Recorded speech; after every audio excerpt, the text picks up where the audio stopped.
দেশের সব পরিবর্তন বা সংস্কার আইনের মাধ্যমেই হয়েছে বলে মন্তব্য করেছেন আইন উপদেষ্টা আসিফ নজরুল। তার মতে সংস্কার মানে শুধু সংবিধানের সংস্কার নয়, আর অতিরিক্ত সংস্কার করতে গিয়ে রাষ্ট্র কাঠামোকে দুর্বল করে ফেলা কিনা তাও চিন্তা করতে হবে, এমনটি অভিমত তার।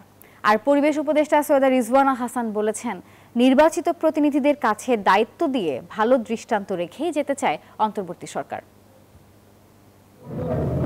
জুলাই অভ্যুত্থানে শেখ হাসিনা পতনের পর ৮ আগস্ট শপথ নেয় অন্তর্বর্তী সরকারের উপদেষ্টা পরিষদ। সংস্কার ও নির্বাচন ইস্যুতে সরকারের অবস্থান নিয়ে ১৮ মাস বাড়তে থাকে রাজনৈতিক টানাপোড়েন। সভা, সেমিনার আর সংবাদ সম্মেলনে এসব প্রশ্নে বারবার বিদ্ধ হন সরকারের উপদেষ্টারা। Bashundhara public school and college ২০২৬ শিক্ষাবর্ষে ভর্তি চলছে। সোমবার রাজধানীতে এক অনুষ্ঠানে আইন উপদেষ্টা আসিফ নজরুল বলেন, এ পর্যন্ত আইন মন্ত্রণালয়ের ২১টি জায়গায় সংস্কার করা হয়েছে। দাবি করেন, বাংলাদেশের সব পরিবর্তন বা সংস্কার আইনের মাধ্যমেই হয়েছে।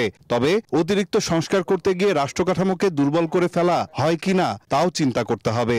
এটা হচ্ছে জাস্ট আপনার শুধু মামলা দায়ের করা না, নথি ব্যবস্থাপনা আছে, শুনানি আছে, রায় আছে, সবকিছু অনলাইনে হয়ে যাবে। এটাকে আমরা একটা পেপারলেস কোর্টও বলতে পারি। এটাতে যে ভোগান্তি কমবে, সময় বাঁচবে, দুর্নীতি কমবে, খরচ কমবে, এটা নিয়ে আমাদের কারো কোনো সন্দেহ নেই। সোমবার ঢাকা মহানগর দায়রা জজ আদালতে পারিবারিক আদালত কার্যক্রম উদ্বোধন অনুষ্ঠানে তিনি এমন মন্তব্য করেন। অনুষ্ঠানে আরো বক্তব্য রাখেন পরিবেশ উপদেষ্টা সৈয়দা রিজওয়ানা হাসান। বলেন, ২-২.৫ মাসের একটা বড় ভালো দৃষ্টান্ত রেখে বিদায় নিতে চায় সরকার। নারী জাতির জন্য যারা নির্যাতিত এবং নানান অবিচারের শিকার, এবং যে সমস্ত শিশুরা পারিবারিক সহিংসতা এবং বিদ্বেষের শিকার, তাদের জন্য আসলে অনেক বড় একটা বিচারের বার্তা নিয়ে এসেছে।